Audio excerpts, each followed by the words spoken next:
The Force is old and full of shadows. The medical bay on level 1313 smelled like Bacta and burned copper. It was not a proper med bay. It was a storage room that someone with field training had converted into one. Shelving units pushed to the walls, a rusted drainage grate in the floor, a single overhead light that buzzed and flickered every 40 seconds with the reliability of a broken heartbeat.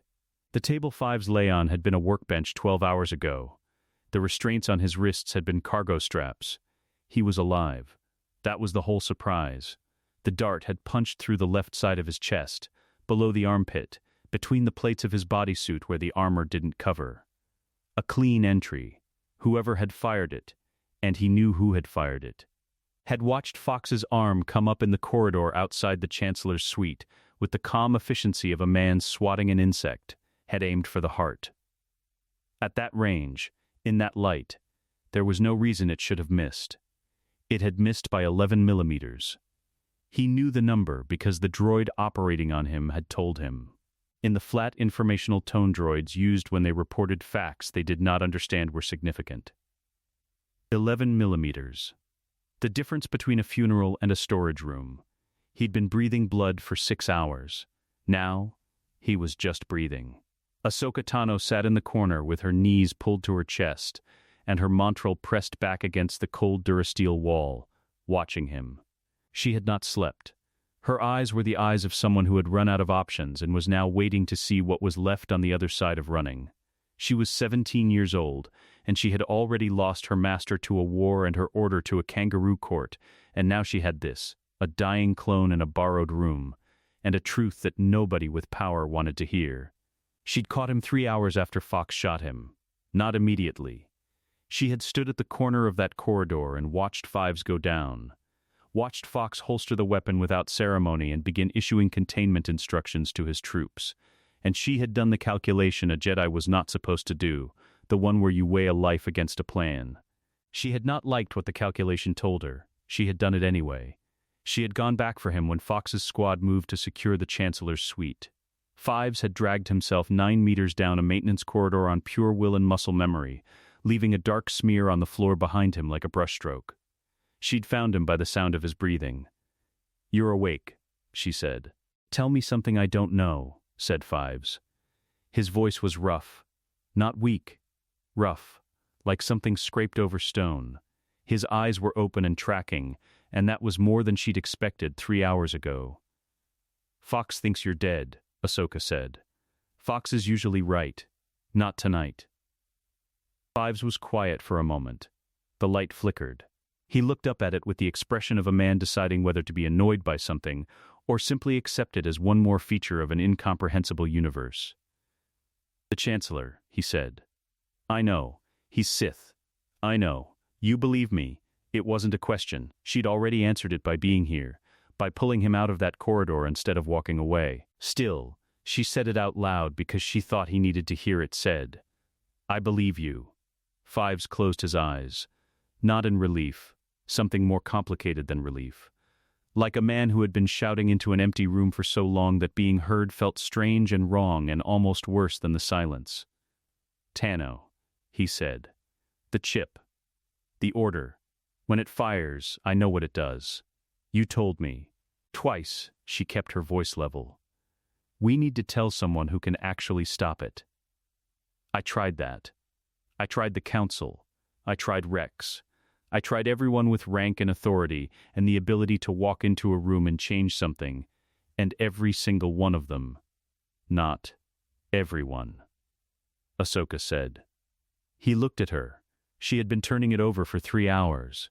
The same way she'd turned over every tactical problem Anakin had ever handed her, slowly at first, then faster, then all at once when the angle revealed itself. She was not her master's student for nothing. "Skywalker," she said. The name landed differently in this room than it did anywhere else.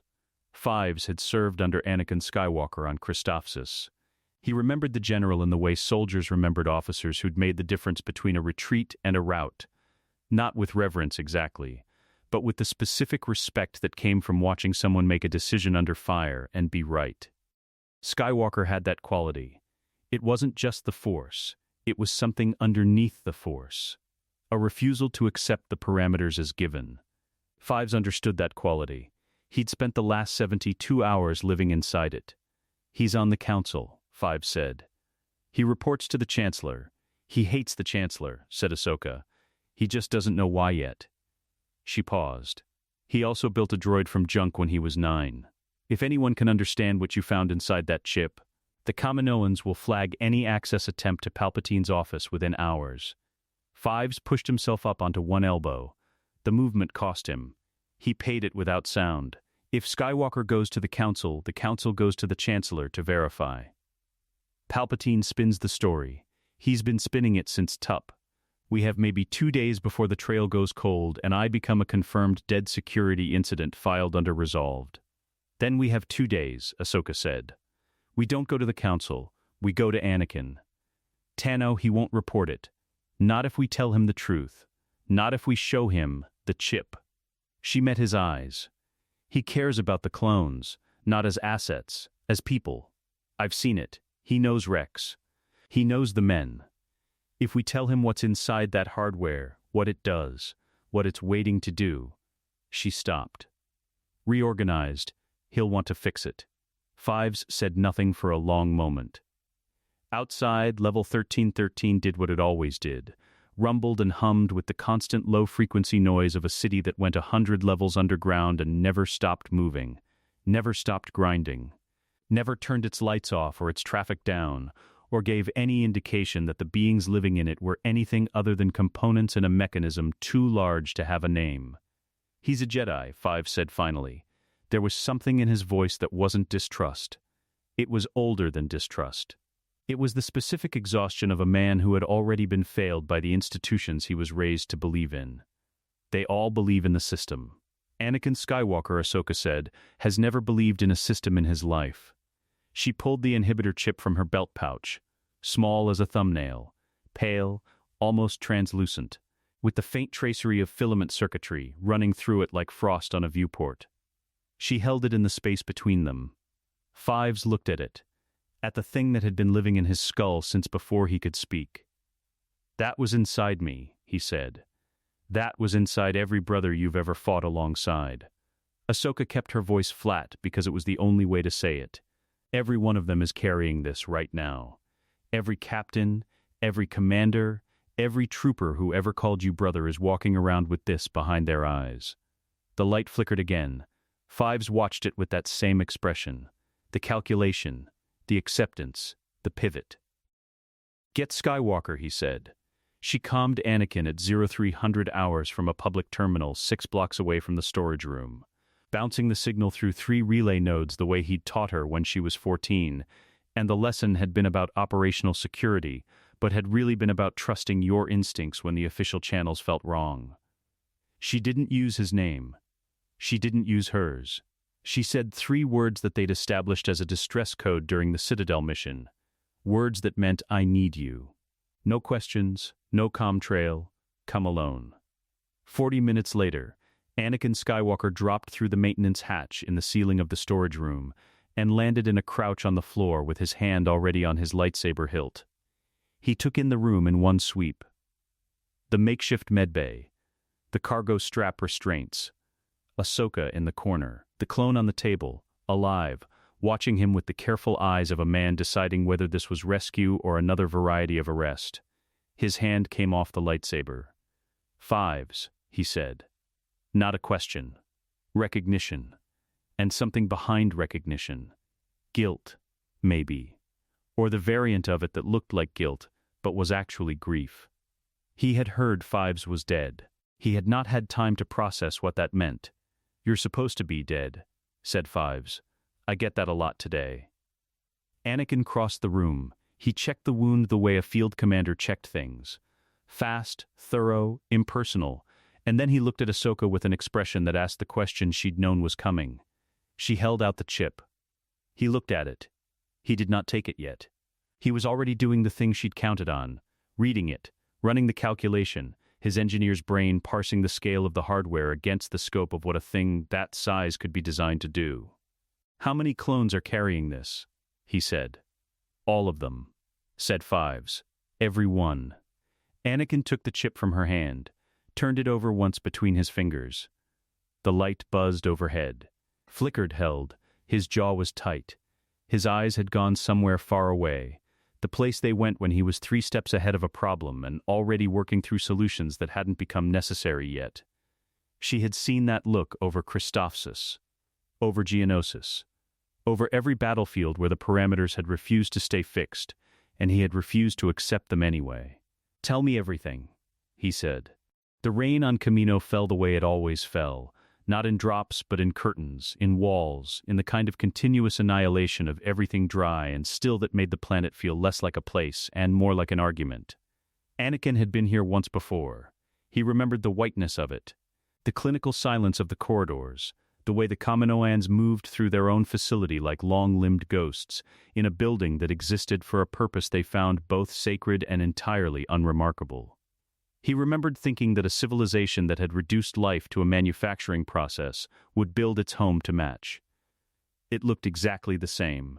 He came in low, under the storm, in a shuttle with its transponder broadcasting a routine GAR logistics identifier that R2 had pulled from an active supply rotation 12 hours ago. The identifier belonged to a grain processing delivery that had already docked and departed. A ghost signal, a borrowed name, a coat hanging on a hook where the body had already left. The Kaminoans would see a late return. Nothing else.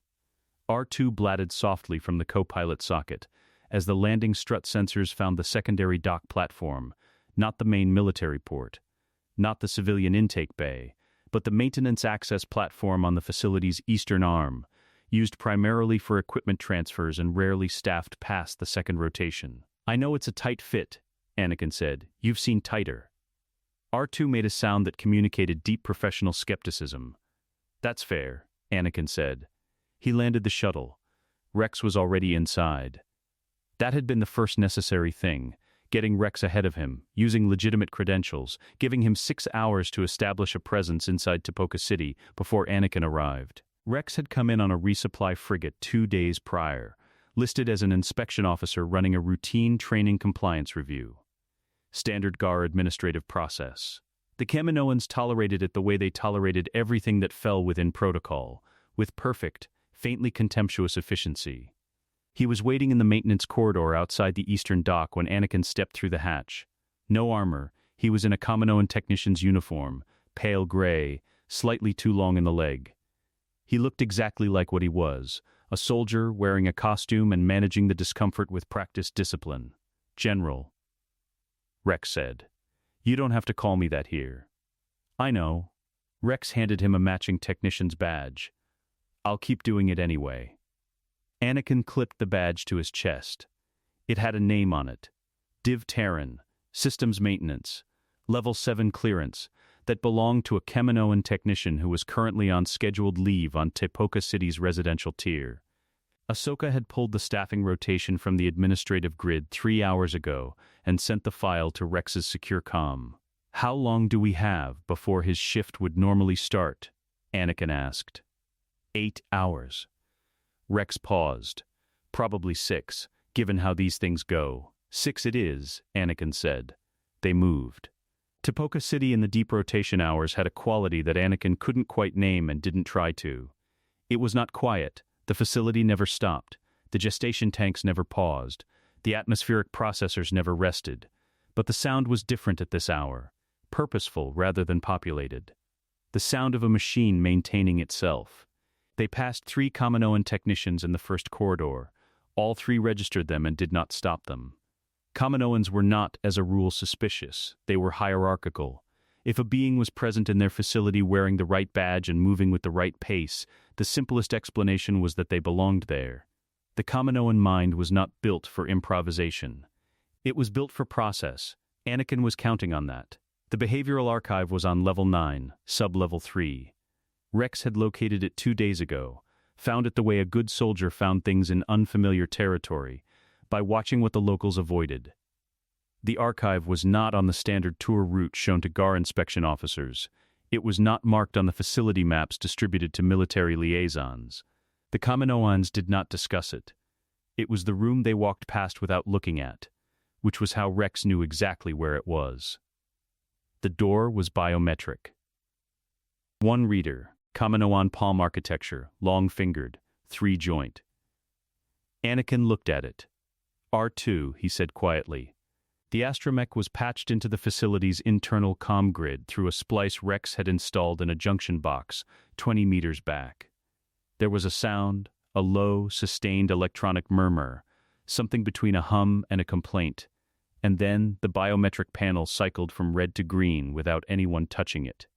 Anakin pushed the door open. The behavioral archive was cold, not the ambient cool of climate-controlled space. A deliberate cold, the kind maintained for the benefit of biological hardware, the same temperature used in surgical theaters and genetic storage units.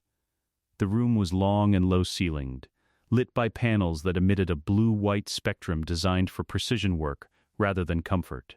Rack upon rack of terminal units ran the length of the walls, each one connected by filament cables to a central processing column at the room's far end. The column pulsed with a faint bioluminescent light. Slow, rhythmic, like something breathing. "That's it," Rex said. His voice was level. His eyes were not. He was looking at the column with the expression of a man who had just found the mechanism responsible for a very long injury and was deciding whether he wanted to understand it or simply destroy it. "That's where they come from. The chips. All of them. Every brother." Rex stopped. Reorganized. "That's where we come from." Anakin did not answer that. There was no answer for it that wasn't inadequate. He crossed to the central terminal and sat down. The interface was Kaminoan, designed for three-fingered hands, structured around a logic architecture that prioritized biological categorization over mechanical function. He stared at it for 3 seconds, parsing it the way he parsed every unfamiliar system, not by reading the manual, but by finding the shape of the intention underneath the design. He began to work. Rex stood at the door and watched the corridor and tried not to think about what was happening behind him. He failed at the second part. He had carried his chip for his entire life. He had known about it for 72 hours. In those 72 hours he had gone through something that did not have a name in Garfield psychology. Because Garfield psychology had not been written to account for the possibility that a soldier's loyalty might have been, from the moment of his creation, a piece of hardware installed by the people he was loyal to. He was not angry. He had examined himself for anger and found something more complicated, a kind of structural vertigo. The feeling of standing on ground you'd believed was solid and discovering it had been built over an absence. The loyalty was still there. He had checked for that too. He still felt it toward Anakin, toward Ahsoka, toward his brothers. He still felt it toward the Republic. What he felt differently about was the question of where it had come from. From behind him, Anakin said, "Got the encryption layer. It's voice keyed. Palpatine's biometric signature." A pause. "I'm going to need about 30 minutes. "You have 6 hours, Rex said. "I'll need 30 minutes. Rex glanced back. Anakin had the chip from Fives, the physical specimen, the extracted example, wired into the terminal through an interface adapter he'd built on the shuttle from R2's spare parts inventory. He was talking to himself in the low-focused murmur that Rex had learned, over 2 years of working alongside him, meant he was thinking faster than speech and using the words to keep pace with the thoughts rather than communicate them. "The chip doesn't know it's outside a skull," Anakin said. "It's still reporting to the system, still receiving, which means I can read the command architecture from inside it." He typed something, "which means I can find the trigger." 31 minutes later, he sat back. The column at the far end of the room was still pulsing its slow bioluminescent rhythm. Nothing visible had changed. The archive looked exactly as it had when they entered. Racks of terminals, filament cables, cold blue light. But Anakin was looking at his hands with an expression Rex had never seen on him. Not triumph, not relief. Something more like the moment after you've diffused something and your hands are still shaking from how close it was.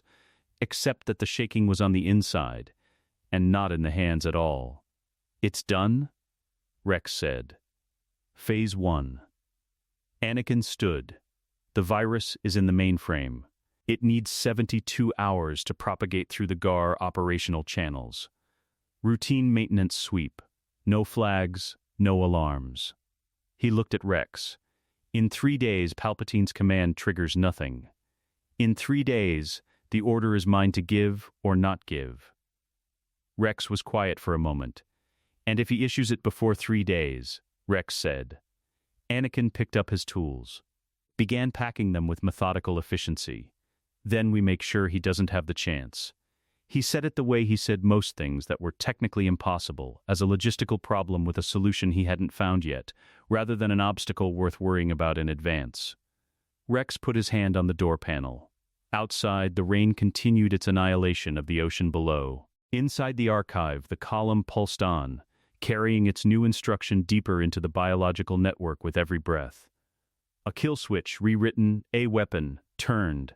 The war Anakin fought over the next 72 hours had no explosions. That was the strange part. He had spent 3 years learning to measure conflict in detonations and body counts, and the particular sound a starfighter made when its hull integrity failed at altitude.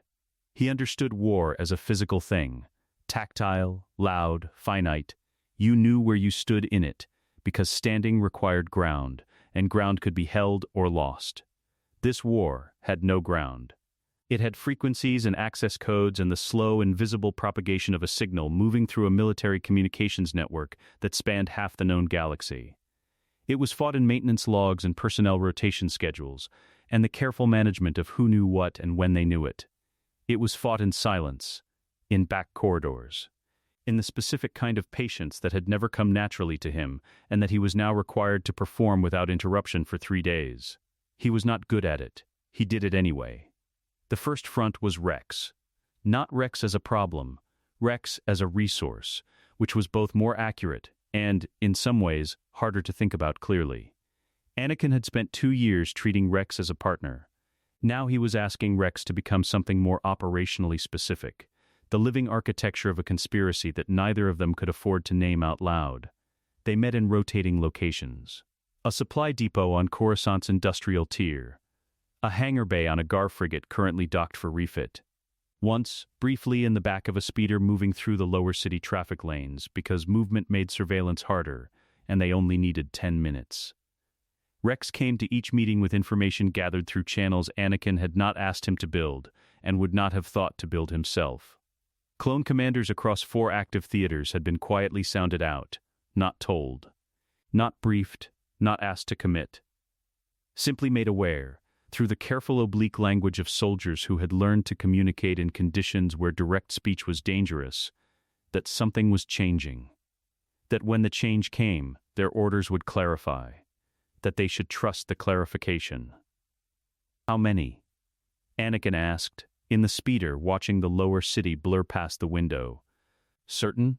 Rex said. Cody, Wolf, Bly, Jesse, Kix, he paused. Fox is the variable. Fox shot 5s. Fox followed orders. He always follows orders. Rex looked at him steadily. When the orders change, Fox follows orders. That's not loyalty to Palpatine.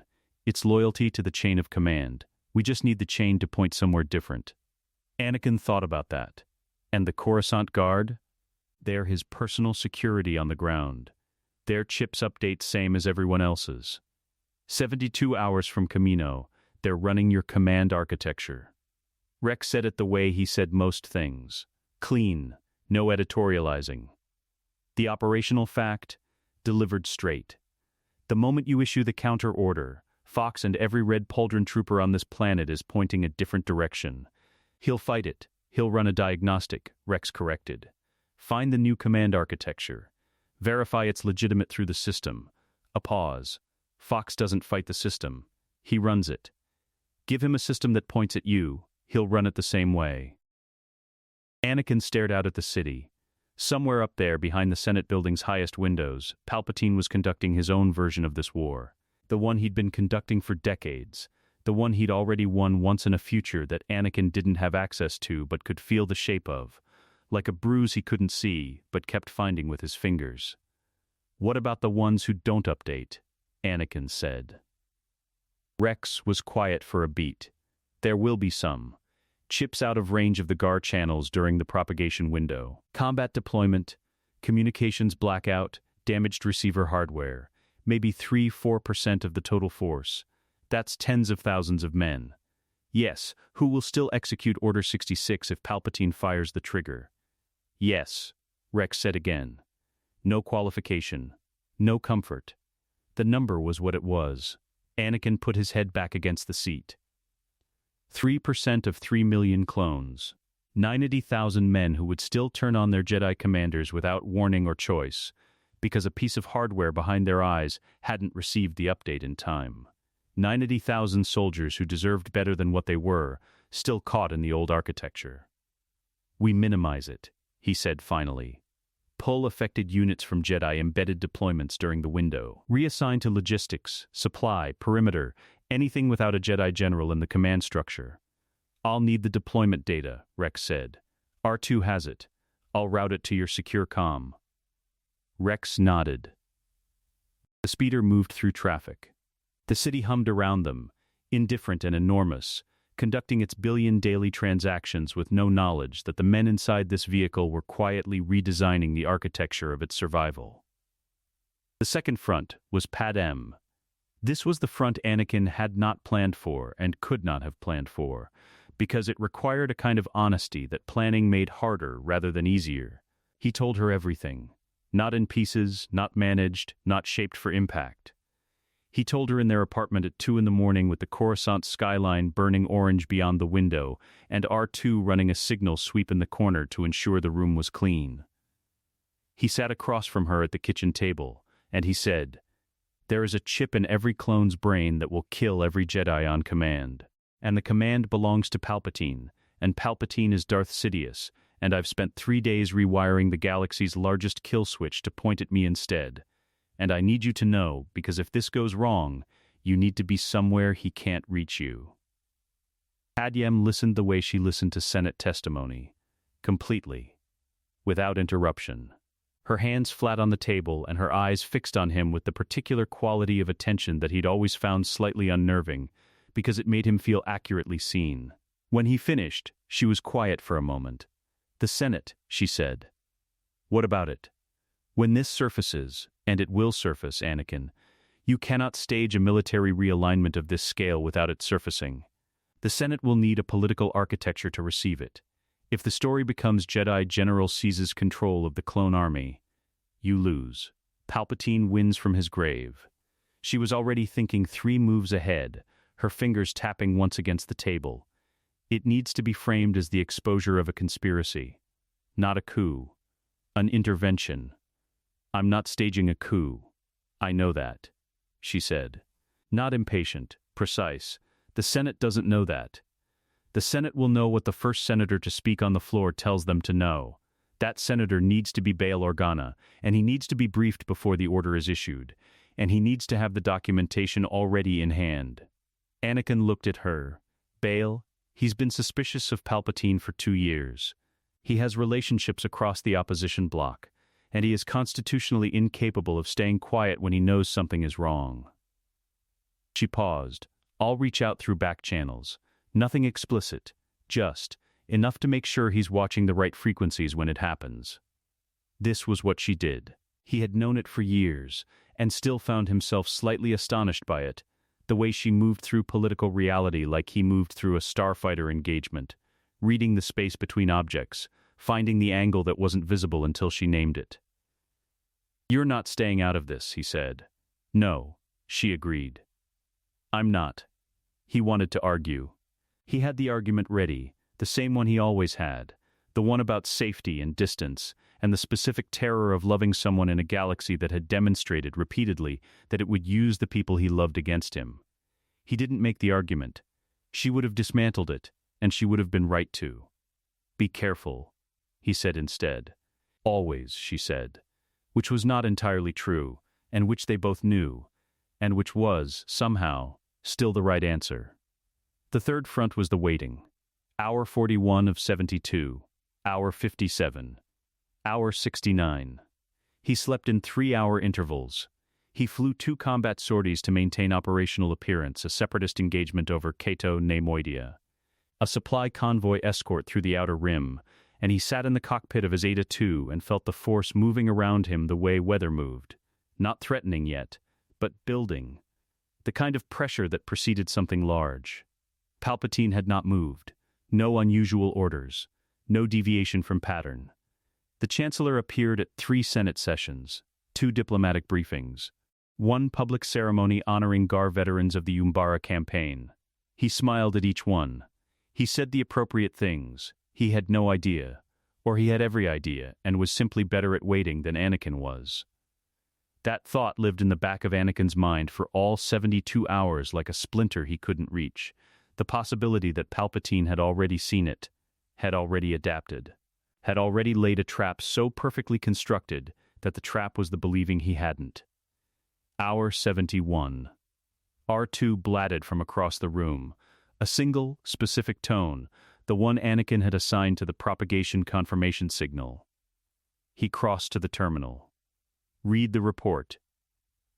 Read it again. 96.3% propagation. Complete. All active GAR units within operational comm range updated.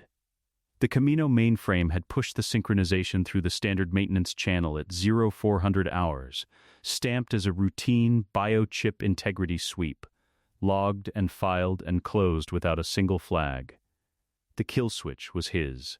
He stood in the dark of the apartment and felt the weight of what that meant. Not triumph.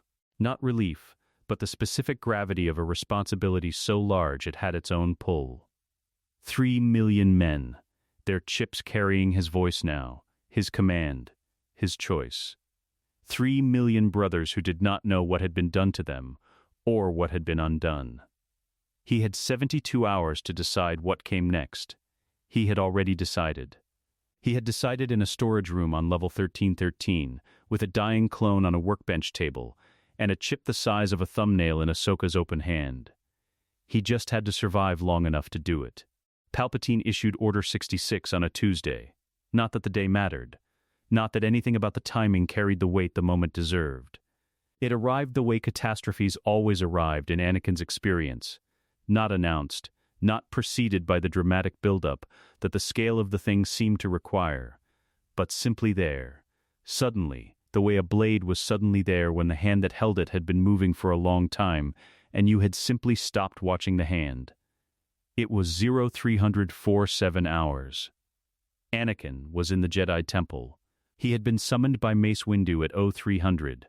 Not a request, a summons, with the particular weight that Mace's summons always carried, the subtext that refusal was theoretically possible and practically inadvisable. The message had been 3 sentences. Come to the temple. Council chamber. Alone. He had gone. He had told Rex through the secure channel to move to readiness. He had told R2 to run a continuous sweep on the GAR command frequencies and alert him the moment any non-standard broadcast originated from the Chancellor's emergency system. R2 had alerted him 12 minutes into the council session. The tone came through his earpiece, the one he wore under his robe, the one Mace Windu did not know about, as a single low pulse that lasted exactly 1 second. The signal he'd assigned to the specific frequency, the one frequency that mattered. Palpatine had spoken the phrase. Anakin knew this because in the same instant he felt it in the Force, not the execution of the order, not the death's beginning, but the attempt, a vast, coordinated reaching, like a hand closing on empty air.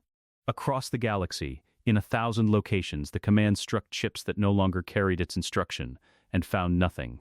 The trigger pulled on a weapon that had been quietly, invisibly unloaded 48 hours ago. The Force did not celebrate, it simply held. Anakin stood in the council chamber with 6 of the most powerful Jedi alive, and kept his face entirely still. Mace was speaking. Something about Palpatine. Something about intelligence Shaak Ti had forwarded from a separatist intercept, fragmentary, contested, but pointing toward a Sith identity at the highest levels of the Republic government. The Orthodox wing had finally arrived at the conclusion that Fives had tried to hand them 3 weeks ago, following the trail backward from Dooku's capture. From the separatist command communications, from the cascade of anomalies that had been accumulating for years. They were 2 steps behind. Anakin had needed them to be at least 1 step ahead. We cannot act on this without confirmation, Ki-Adi-Mundi was saying. Moving against the Chancellor on the basis of intercepted separatist comm traffic. The intercept is corroborated, Mace said. 3 independent sources. The same Sith title. The same operational description. His jaw was set in the way it got when he had already decided, and was managing the process of bringing others to the same decision. We move tonight. A small team. His office. We present the evidence and demand answers. And if he's not what the evidence suggests? Plo Koon asked. Then we apologize to the Chancellor and live with the political consequences, Mace said. And if he is, we don't. Anakin's earpiece pulsed again. Rex, this time. One word transmitted as text through the secure channel, appearing on the small display on his inner wrist that he'd rigged into the robe's lining. Confirmed. No executions. Chips non-responsive. All units nominal. The order had fired. It had struck nothing. 3 million men were standing at their posts across the galaxy, their chips carrying a command they had not received, their hands on weapons that had not turned. He allowed himself one breath. Then he spoke. "I'll go with you," he said. Mace looked at him. The look lasted longer than a look needed to, which meant Mace was doing the thing Mace always did. Reading the Shatterpoint, feeling through the Force for the fault line in the moment, the place where things would break. He had been doing it with Anakin for years. He had been right about the danger and wrong about the direction for just as long. "This isn't your operation, Skywalker," Mace said. "Palpatine trusts me," Anakin said. "Or believes he does. If he's what the evidence suggests, he'll be more off balance with me in the room than without me. I'm the variable he hasn't accounted for." That was true. It was also not the whole truth. The whole truth was that if Anakin was not in that room, the confrontation would proceed the way it had always been going to proceed. 4 Jedi walking into a Sith Lord's office with evidence and righteousness and no awareness of how completely outmatched they were. Mace was powerful. The others were exceptional. None of them had spent 5 years in proximity to Palpatine, watching his patterns, mapping his cruelties, learning the specific way he moved when he had already won, and was simply enjoying the interval before revealing it. Mace considered. Obi-Wan, seated to Anakin's left, said nothing. His hands were folded in his lap, and he was looking at Anakin with an expression that was not quite suspicion and not quite understanding and existed in the space between them. "You know something," Obi-Wan said quietly, not an accusation.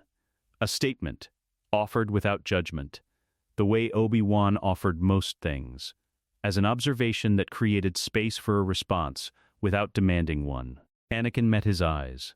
"I know Palpatine, that's enough." Obi-Wan held his gaze for a moment, then nodded once, and looked away. The Chancellor's office at 0400 hours. 5 Jedi. One long corridor of red-paneled walls and ceremonial lighting, and the specific architectural vocabulary of a building designed to make the beings inside it feel appropriately small. The Senate guards at the outer door stepped aside. They always stepped aside for Jedi, which was itself a measure of how thoroughly Palpatine had designed the trap. The weapon was the welcome. The doors opened. Palpatine was standing. That was the first wrong note.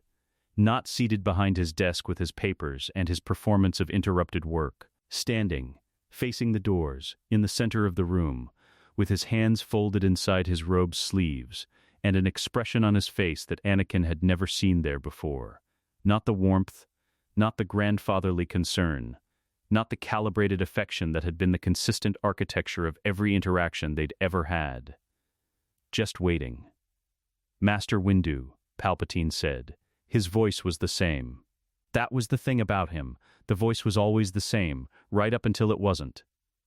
"And Anakin." A pause, brief and precise as a cut. "I wondered when you'd come." Mace's hand moved to his lightsaber. "Supreme Chancellor, we have evidence," Order 66, Palpatine said. Not to Mace. To the room. To the frequency. The phrase delivered in the exact cadence of an authorization code, clean and practiced and carrying the weight of 2 decades of preparation. The room held its breath. Nothing happened. Palpatine's expression did not change immediately. That was the most revealing thing. the half-second delay before the performance adapted, before the waiting became something else, before the yellow that was already there behind the blue came fully to the surface. Half a second where the most dangerous man in the galaxy ran a calculation and encountered an answer that did not match his model. The chips were updated, Anakin said. Palpatine looked at him. 48 hours ago, Anakin said. Camino, routine maintenance sweep. You built a very clean system. Clean enough that a counter-virus looks like housekeeping. He held the silence for exactly a beat. They're not yours anymore. The yellow arrived fully then. The robe moved. The lightsaber came from somewhere inside it with a motion so fast it was nearly force-assisted.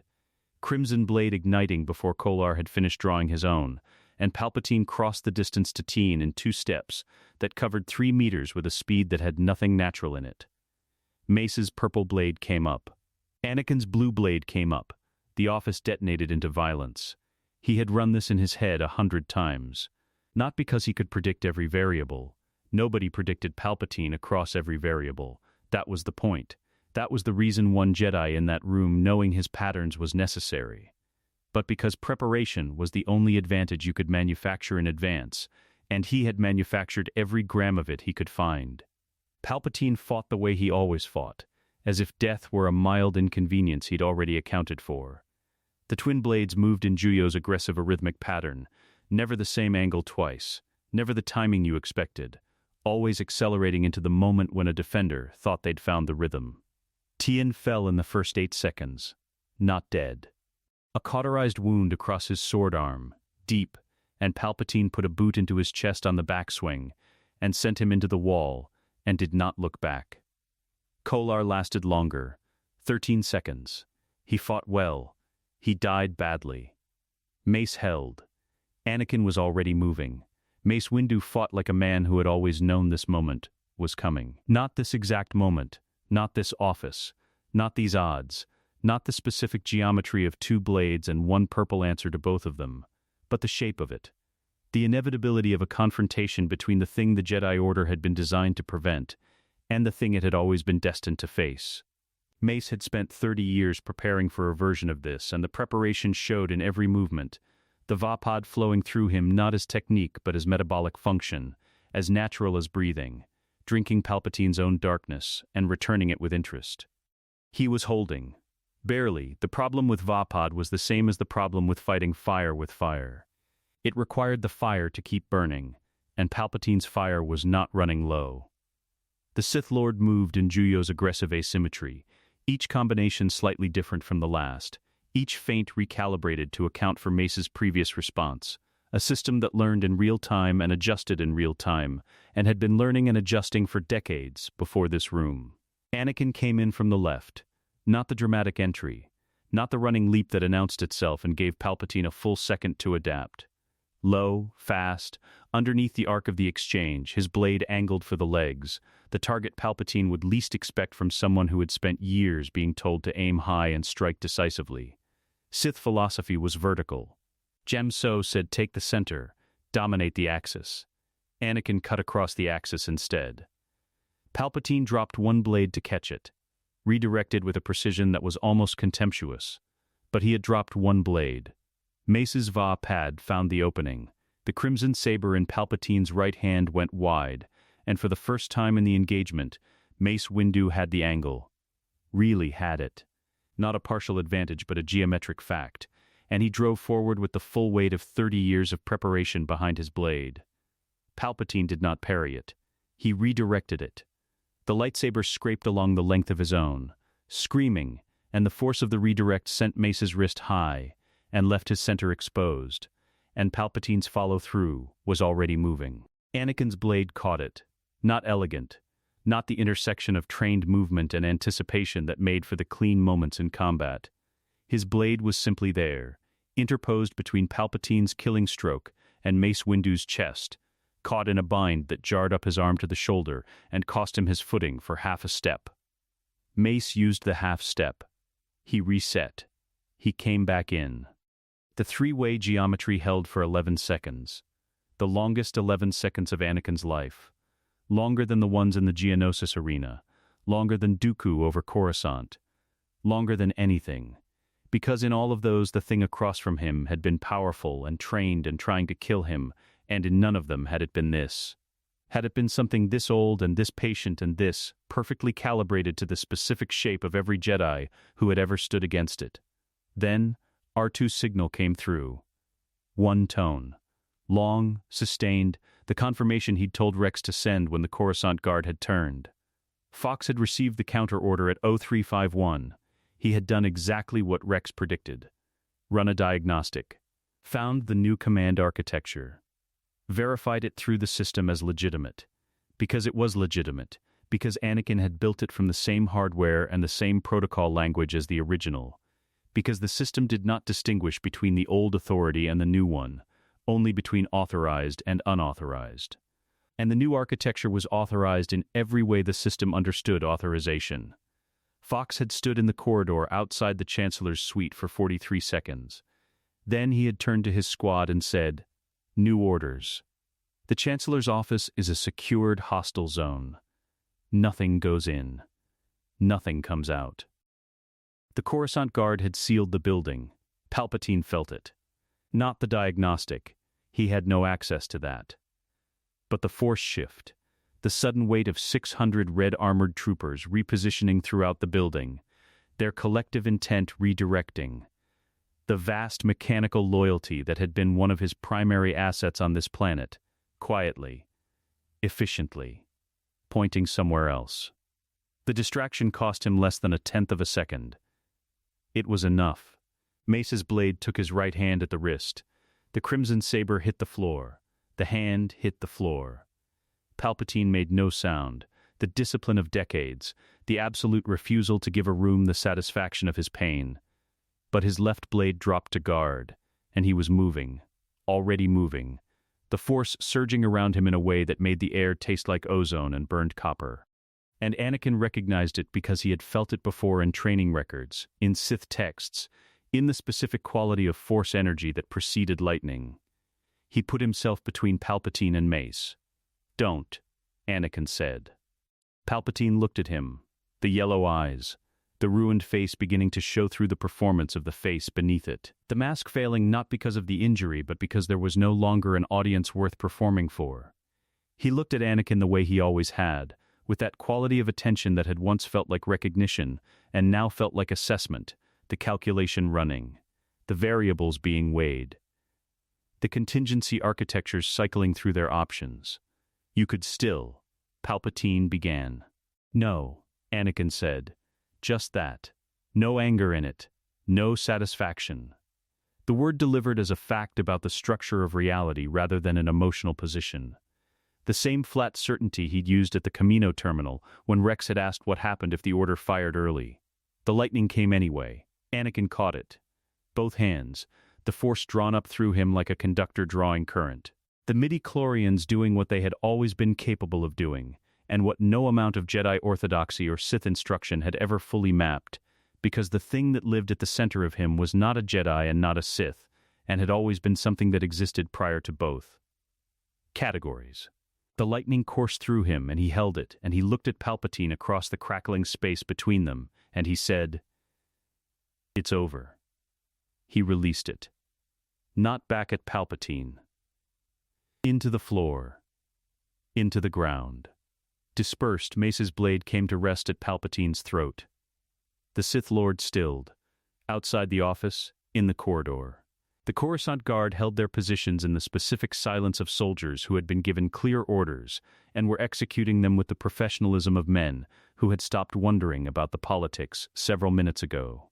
Fox stood at the primary corridor junction with his arms folded and his helmet on, and the kind of perfect operational stillness that meant he was thinking hard about something he wasn't going to discuss until he'd finished thinking about it.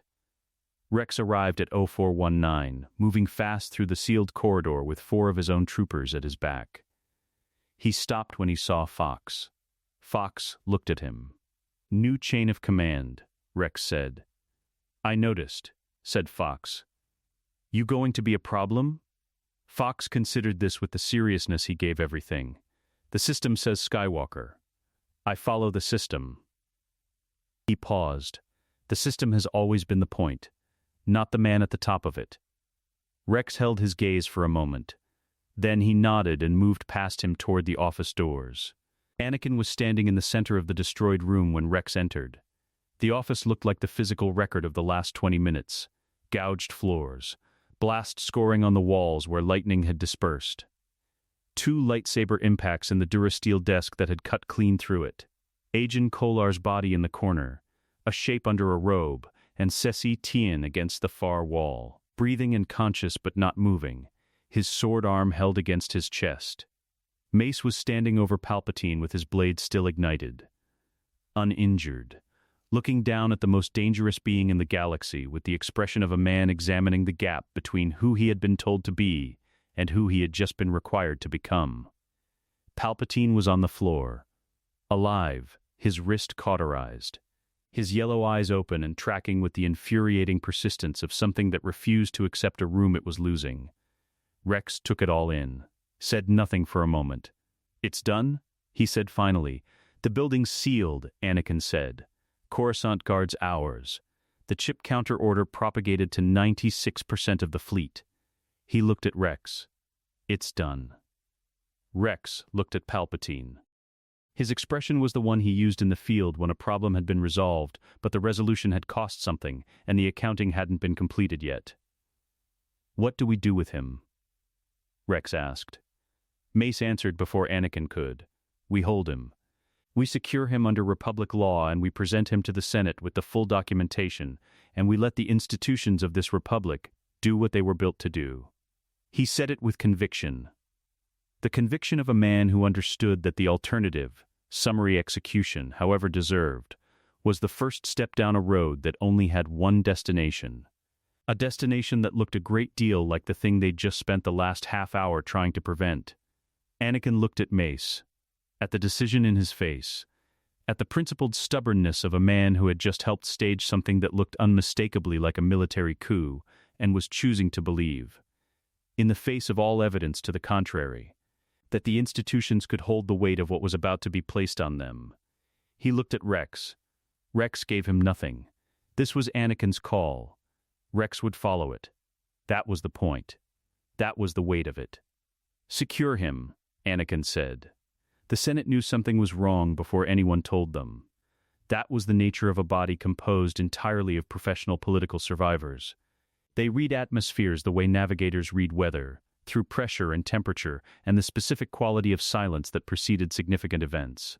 By 0600 hours, 6 hours after the Coruscant Guard sealed the executive building, and 2 hours after the first fragmentary reports began moving through the Senate's informal communication networks, the chamber was already filling.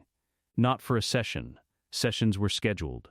This was something else, the instinctive gathering of beings who understood that history was happening in their building and intended to be present for it, regardless of whether they had been invited. Padmem arrived at 0612. She had been awake for 19 hours. She looked like she had been awake for 2. That was a skill she had developed at 14, performing composed authority for rooms that were measuring her for weakness, and it had never entirely left her. She moved through the Senate corridors with the specific pace of someone who knew exactly where she was going, and had arranged for several useful things to be waiting when she arrived. Bail Organa was one of them.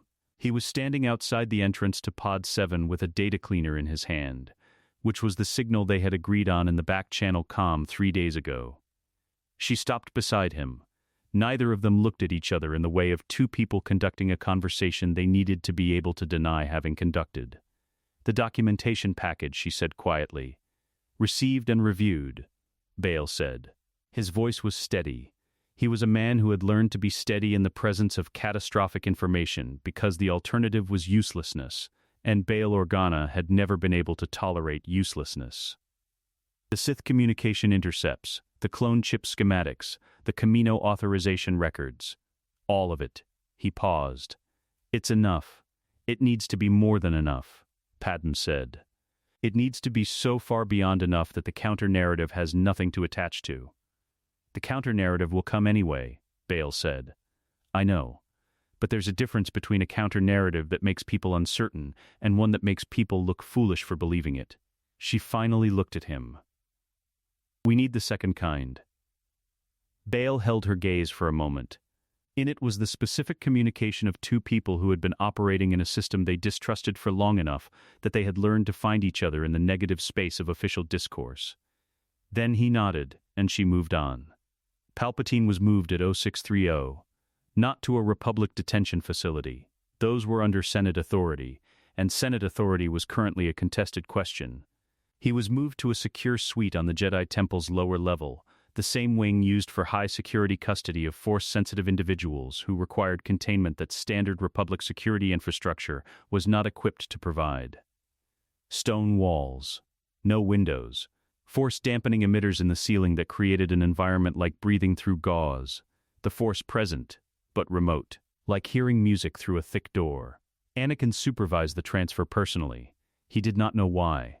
Operationally, Rex could have managed it. Mace could have managed it. There was no tactical reason for him to stand in the corridor and watch 6 Coruscant guards escort a 60-something human in a torn robe through a temple he had spent decades planning to burn. He watched anyway. Palpatine walked the corridor without assistance. His wrist was field-dressed. His eyes were straight ahead. He had not spoken since the office. Not a word, not a protest. Not the kind of political performance that Anakin had watched him deploy in every adverse situation for 5 years. The silence had a quality to it that Anakin found more unsettling than the speech would have been. It was the silence of someone doing arithmetic. At the cell door, Palpatine stopped. He turned and looked at Anakin. "You had the chips rewritten," he said. "Camino, you went yourself." "Yes," Anakin said. "When?" 3 weeks ago." Something moved in the yellow eyes. Not admiration. Palpatine did not experience admiration, only the recognition of capability as a resource, or a threat. This was threat recognition, clean and cold, the acknowledgement of a miscalculation of scope. He had built a trap across 2 decades, and someone had walked into the machinery room and rearranged it while he was looking at the door. "I underestimated the mechanical aptitude," Palpatine said. "That was my error. One of them," Anakin said. Palpatine looked at him for a moment longer, the arithmetic still running, the contingency architecture still cycling. Anakin could feel it in the Force, the refusal to stop, the inability to accept a room as finally lost. It was almost architectural, that quality. The way certain structures, even demolished, continued to suggest the shape of what they had been. "You know this isn't over," Palpatine said. "I know," Anakin said. "Walk." Palpatine walked. The Senate session convened at 0900. Not formally convened. Formally convened required a Chancellor's authorization, and the Chancellor was currently in a Force-dampened cell in the Jedi Temple, which created a procedural complexity that the Senate's parliamentary infrastructure was not equipped to resolve quickly.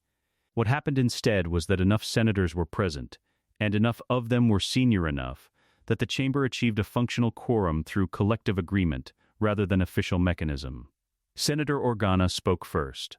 He stood in his pod, and he laid out the documentation with the methodical precision of a man who had been an intelligence operative in a previous life and had never entirely stopped being one. He did not editorialize. He did not perform outrage. He read the record. The Sith title. The clone chip schematics with their Order 66 command architecture. The Camino authorization trail that ran from Darth Tyrannus, through a murdered Jedi Master, to a genetic foundry that had been manufacturing a galaxy-spanning kill switch for a decade. The communication intercepts from Separatist command that placed the same Sith identity at the center of both sides of the war. The chamber was very quiet. Not the quiet of acceptance. The quiet of beings calibrating the distance between what they had believed about their reality and what the record in front of them was describing. A great many of them had served under this chancellor, had voted to grant him the emergency powers that were now, retroactively, revealed as the mechanism of their own governance's dismantlement, had trusted the grandfatherly warmth and the patient counsel and the endless steady reassurance that the Republic's institutions were sound. Senator Dici of Umbara broke the quiet first. His voice had the quality of a man selecting outrage as the more survivable of his available emotional options. "This documentation is unverified," he said. "We have one senator presenting an intelligence package of unknown provenance, based on the word of Jedi who have just staged what amounts to a military seizure of. The clones stand down," Padme said from Pod 22. Every head turned. She was standing. She had not requested the floor, and she did not wait for it to be granted. She had calculated, correctly, that the moment for parliamentary courtesy was 3 steps behind where the room actually was. The Grand Army of the Republic is at its posts. Every clone on this planet is at their post, standing down, awaiting orders from their commanding officers through proper chain of command. The executive building's seal has been lifted. The Chancellor's Guard has returned to standard patrol rotation. She let that settle. What happened last night was not a coup. It was the exposure of one. And the men who exposed it handed the evidence to this Senate and walked away from the army they were holding. Dichi opened his mouth. "Senator," Padem said, with the specific quality of patience that was not patience at all. "The documentation includes the Chancellor's own biometric authorization codes for Order 66, the command he attempted to issue at 0347 this morning. We have the frequency log. We have the timestamp. We have the non-response report from every GAR unit in the system." She looked at him across the chamber with the expression of a woman who had been doing this for 15 years and had run out of diplomatic tolerance for the willful application of convenient uncertainty. "What exactly are you proposing was staged?" Dichi sat down. The session ran for 4 hours. Anakin was not present for most of it. He was in the Temple's Situation Room with Rex and Cody, managing the operational reality of a grand army that had just received confirmation that their commanding authority had shifted and was awaiting clarification on what that meant for 200 active campaigns across the Outer Rim. He had the answers ready. He had written them the night before. Sitting at the kitchen table after Padem had gone to sleep, working through the command structure implications with the methodical patience that war had eventually, brutally, installed in him. Every active engagement got a status assessment. Every theater got a holding order or a stand-down protocol, depending on the tactical situation. Every clone commander with questions got a direct channel to Rex. The Republic was not going to collapse because its military had changed who it was listening to. The Republic was going to be confused and frightened and politically destabilized for weeks or months. But it was going to stand. Because standing was what it did. And because the people inside it who believed in its standing were still there, still working, still refusing to accept the parameters as given. At 1347, the Senate voted. Palpatine was stripped of his office, his emergency powers, and his authority by a margin of 3-1. The motion to formally investigate the Sith conspiracy and its penetration of Republic institutions passed unanimously. The motion to establish emergency executive governance through a council of senior senators pending a constitutional convention passed with 2 dissenting votes, both of whom Padem had predicted in advance. Bail Organa calmed her when it was done. No words. Just the calm, opening and closing. She calmed Anakin. "It's done," she said. "I heard," he said. He was standing in a window of the Temple's Situation Room, looking out at the Coruscant skyline doing what the Coruscant skyline always did, burning with 10 billion lives, indifferent and luminous and entirely unaware that the architecture of its governance had just changed in a room too small to see from street level. "How do you feel?" Padme asked. Anakin was quiet for a moment. "Like it's not over," he said. She knew he was right. The Senate vote was not an ending. It was a door, and on the other side of doors were rooms, and in rooms were variables, and Palpatine had spent 40 years building contingencies for rooms he hadn't entered yet. "Come home," she said. "For an hour." "Come home." He came home. The council chamber had never felt smaller. Not physically. The room was the same room it had always been. 12 seats in a circle, the Coruscant skyline burning beyond the windows, the late afternoon light coming in at the angle that turned everything gold and made the chamber look, from certain perspectives, like a place where good decisions were made. Anakin had always found that quality of the light vaguely dishonest. He stood in the center, no invitation to sit. That was deliberate. He could feel the deliberateness of it, the way the architecture of the room was being used as argument. You stand in the center when the council wants you to understand that you are being examined rather than consulted. He had stood here before under worse circumstances. He stood here now and waited. Mace spoke first. You should have come to us, he said. Not angry, something more controlled than angry, the specific register of a man who had decided that anger was a less useful tool than precision. Before Camino. Before any of it. You had intelligence about the inhibitor chips, about Order 66, about the Chancellor's identity. You had all of it, and you built a covert operation rather than bringing it to this council. I brought it to this council 18 months ago, Anakin said. Through Fives, through Ahsoka, through every channel that existed, and several that didn't. He kept his voice level. The council reviewed the evidence and referred the matter to the Chancellor for investigation. The room absorbed that. Several faces shifted. Ki-Adi-Mundi looked at the floor for a moment. Briefly, controlled. But it was there. That's not the same as, Ki-Adi began. It's exactly the same, Anakin said. Not loud, not aggressive.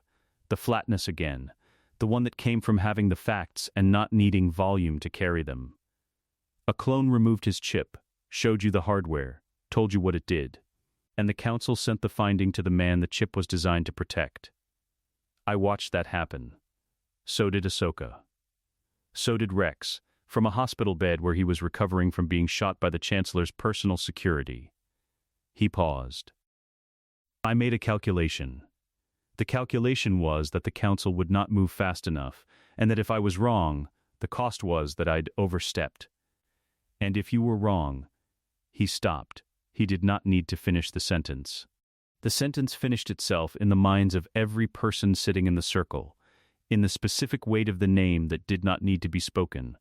Kolar, whose body had been carried out of the Chancellor's office 12 hours ago, and Tien, who was in the medical ward with one arm in a back-to sleeve and a long recovery ahead of him. Mace held his gaze. You command the Grand Army of the Republic. No, Anakin said. The chips respond to your biometric. I know what the chips respond to, Anakin said. I built that. I built it as a contingency, as an emergency architecture to prevent a specific catastrophe. I have not issued a single operational order to the Grand Army beyond the counter-virus propagation and the Coruscant Guard redirection during the confrontation. He looked around the circle. I am not commanding the Republic's military. I am the man who was standing in front of the off switch when it needed to be thrown. Those are different things. The distinction, Mace said carefully, is one that you maintain by choice.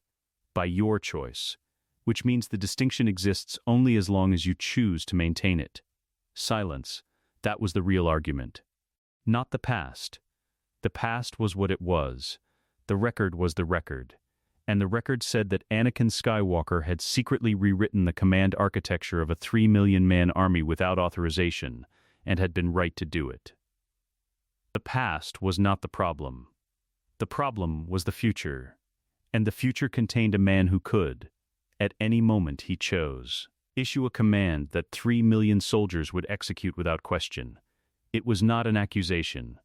It was a structural observation. And it was correct.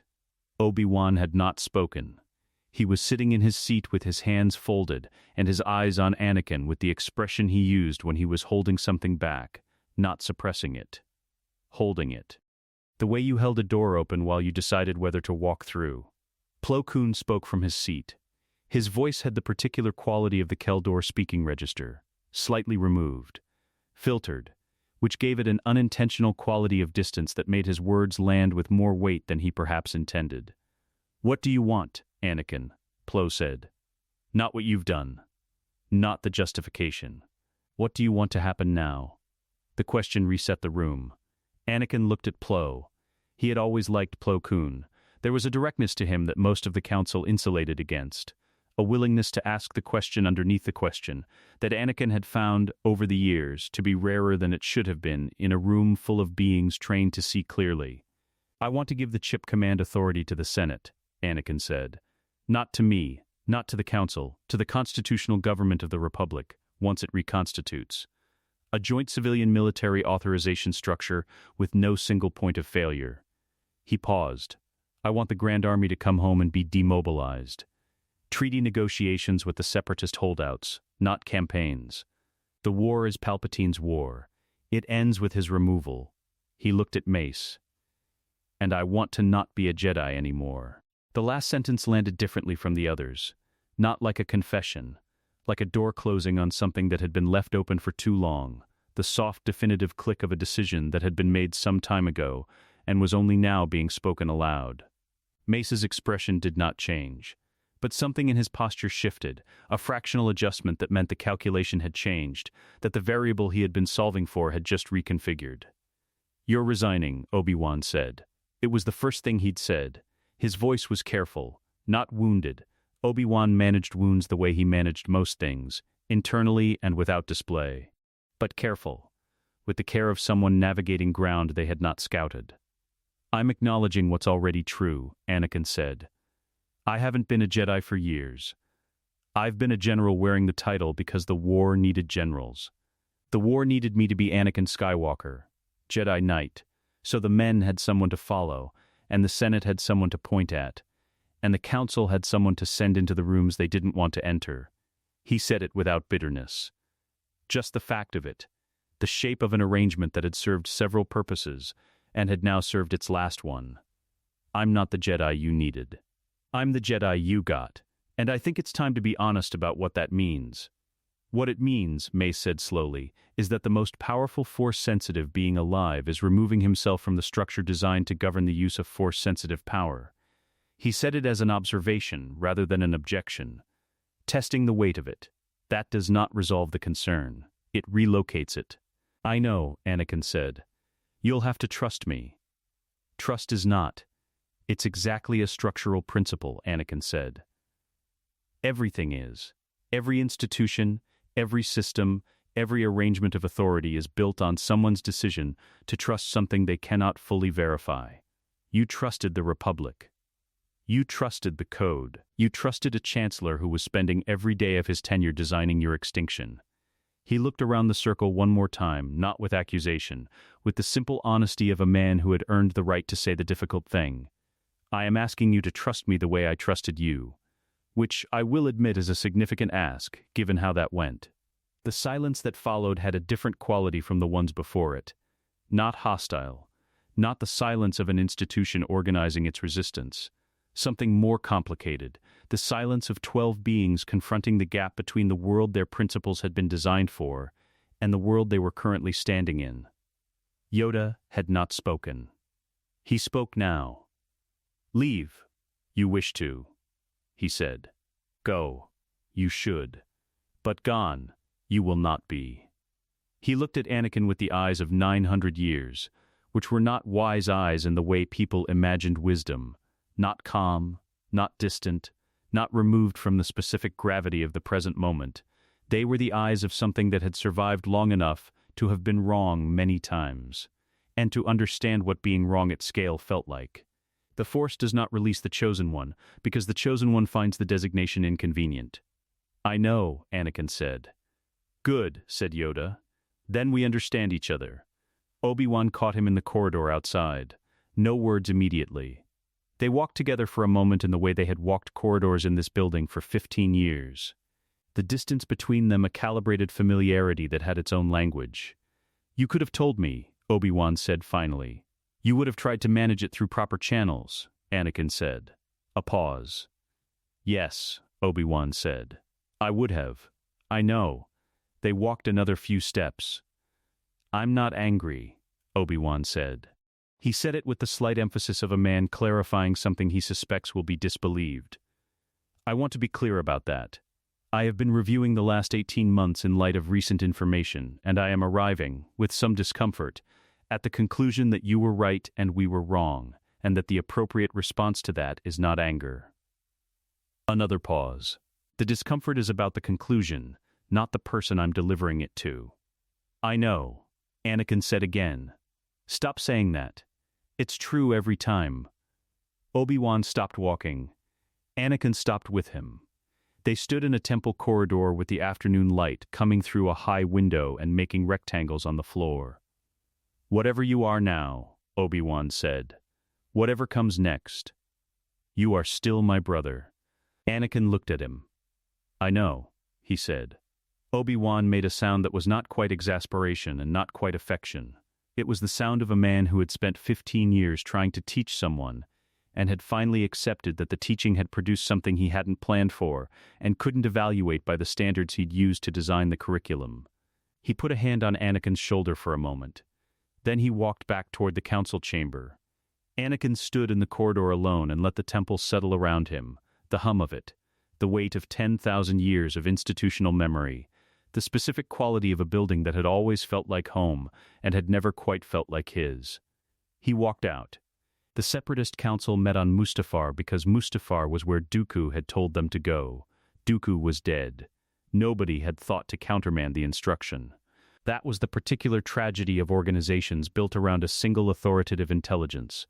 When the intelligence was removed, the organization continued executing its last received command with the momentum of a machine that had not yet been told it was broken. Newt Gunray had received the coordinates 6 weeks ago. He had followed them. The others had followed him, because following Gunray was easier than making a decision in a deteriorating situation, and making decisions required information, and the information had stopped coming from Coruscant 3 days ago in a way that everyone on Mustafar was carefully not discussing. The facility was a processing plant bolted to a cliff face above an active lava flow. The Techno-Union had built it as an ore extraction operation 3 decades prior. It had been repurposed as a separatist command refuge because it was remote, defensible from a single approach vector, and so deeply unpleasant as an environment that nobody would voluntarily be present without a reason. The heat came through the walls. The light was volcanic amber, permanent and sourceless and exhausting in the way that light was exhausting when it never changed. The smell was sulfur and scorched metal, and the specific quality of recycled air that had been through too many filters for too many years. Newt Gunray stood at the facility's main viewport and looked at the lava and felt, with the certainty of a being who had survived 30 years of political navigation by developing very accurate instincts about impending disasters, that something had gone profoundly wrong. He did not know what. That was the problem. Anakin arrived with Rex and a single gunship, not a fleet, not a strike team. He had argued against the strike team with the Council's emergency advisory panel for 40 minutes, and had won on the basis of an argument that the panel had found both compelling and deeply unsettling, that the Separatist Council on Mustafar was not a military target, but a political one, and that the difference mattered enormously for what came next. The war was Palpatine's war, both sides of it. The Separatist leadership, Gunray, Tambor, Runahako, Shumai, the others, were not ideologues. They were not beings who had chosen the Confederacy out of conviction. They were industrialists and politicians who had been maneuvered, through a decade of manufactured grievance and strategic opportunity, into a position where secession seemed preferable to the alternative. They had been Dooku's instruments. Dooku had been Palpatine's instrument. The chain of manipulation ran in one direction, and it ran all the way to a force-dampened cell in the Jedi Temple. Killing them accomplished nothing except removing witnesses. Anakin had made this argument with the flat, patient certainty of someone who had thought it through from several directions, and arrived at the same place each time. The panel had listened. Several members had found reasons to disagree that were really reasons to be uncomfortable with the implication, that ending the war cleanly required treating its architects as something other than enemies. He had won anyway. Rex flew. Anakin sat in the gunship's rear compartment and looked at his hands and thought about Mustafar. He had never been here. In the life he hadn't lived, this was where something ended, where he had come to finish a job for a master whose instructions he was still following, where he had fought Obi-Wan on the edge of a lava flow and lost everything. He felt the planet through the Force before the gunship broke atmosphere. Hot, volatile, the kind of world that had no patience for anything that wasn't made of stone. "You've been quiet for 2 hours," Rex said from the cockpit. "I'm thinking. About? About whether they'll listen." Rex was quiet for a moment. "And if they don't? Then we've lost nothing we wouldn't have lost anyway," Anakin said. "And we come back with a larger ship." They landed on the facility's upper platform. No warning, no calm advance. The element of surprise here was not tactical. The facility's external sensors would have tracked them from orbit. The surprise was the size of the arrival. 2 men and a gunship. Landing openly on the primary dock. The calculation being communicated was not "we are here to destroy you." It was "we are here because we don't need to bring more than this." 4 battle droids met them at the platform entrance. B1 units, standard configuration, weapons raised. Anakin looked at them. He reached out with the Force, took all 4 weapons simultaneously, and set them down on the platform floor with the careful deliberateness of someone tidying a room. "Tell Gunray I'm here," he said. The droids looked at each other with the specific uncertainty of machines encountering a situation their programming had not adequately anticipated. Then one of them turned and walked inside.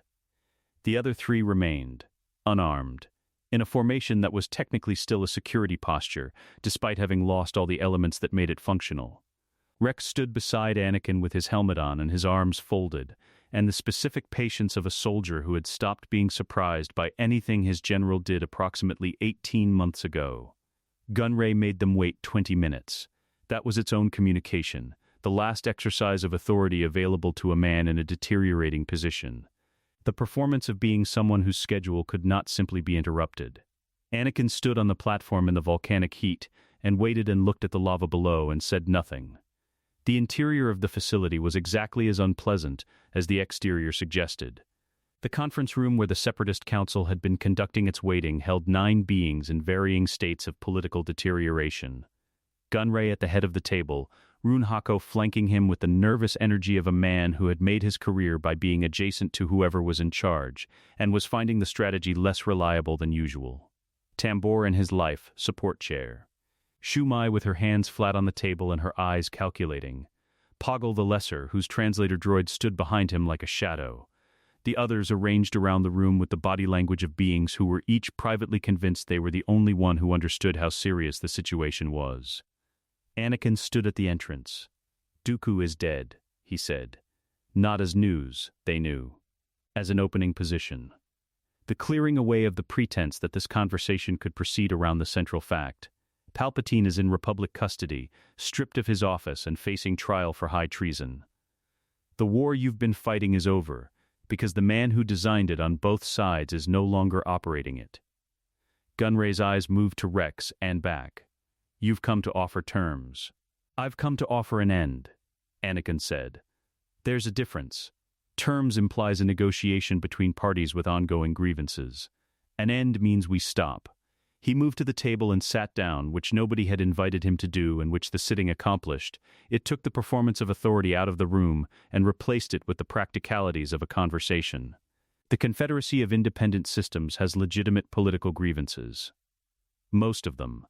Taxation, representation, the systematic economic marginalization of Outer Rim systems by core world Senate blocs. Those grievances didn't disappear when Dooku died.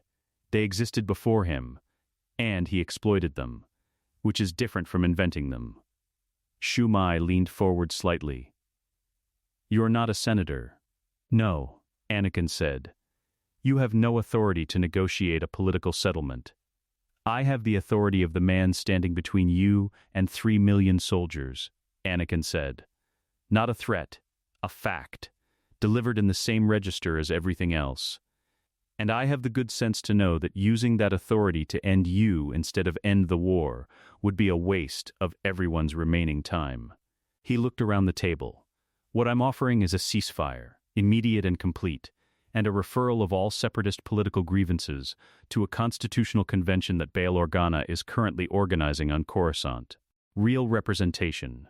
Real legislative access. The war stops and the argument continues through channels that don't cost anyone's soldiers." The room was quiet. Tambor's life support chair hissed softly. Outside, the lava moved with its ancient indifferent patience. "And the war crimes?" Hako said. His voice was careful. He was a lawyer by training, and the question was a lawyer's question. The one that identified where the real risk lived. "Investigated," Anakin said. "By an independent tribunal with no Republic majority. Which includes Republic war crimes. Which includes mine." He said the last sentence the same way he'd said everything else. No hesitation, no qualification. It landed in the room and sat there with the weight of something that had been thought through. "If you want amnesty, you negotiate it through the tribunal. I'm not in the business of trading justice for convenience. Gunray stared at him. Why? He said finally. The Viceroy had navigated 3 decades of political survival by understanding motivation. He did not understand this one. A military figure with effective control of the Republic's armed forces, sitting in the enemy's command facility, offering a political settlement rather than an execution. The architecture didn't match any model he had for how power operated. What do you want from this? Anakin looked at him. For it to stop, he said. Simply, without the weight of strategy or the performance of nobility. Just the statement of a man who had spent 3 years watching people die in a war that had been manufactured to produce exactly this conversation, and who had arrived here too tired for anything more elaborate than the truth. I want it to stop. The ceasefire agreement was signed 4 hours later on a datapad that Rex had brought in his belt kit. Because Rex brought everything that might conceivably be needed, and a ceasefire document template was, evidently, within the scope of reasonable preparation. Gunray signed it with the expression of a man who had survived something he didn't fully understand, and intended to understand it thoroughly before deciding how to feel about surviving it. Shumei signed without expression. Tambor signed, and said nothing. When it was done, Anakin stood and walked back to the platform with Rex, and did not look back at the room behind him. The lava below the facility moved in its slow volcanic grammar, indifferent to the document that had just been signed above it, indifferent to the war that had just been stopped, indifferent to everything that wasn't geology. That's it, Rex said. That's it, Anakin said. Rex looked at the gunship, at the planet below, at the specific quality of a sky that had been the color of war for 3 years, and was now simply a sky. Huh, said Rex. They flew home. Palpatine escaped on a Wednesday. Not dramatically. Not through the application of overwhelming force power, or the activation of a hidden network of loyalists, or any of the dozen contingency architectures Anakin had spent 3 weeks trying to anticipate and seal. He walked out of a temple cell through a door that a guard opened, because the guard had been compromised 4 months before Palpatine was ever placed in that cell.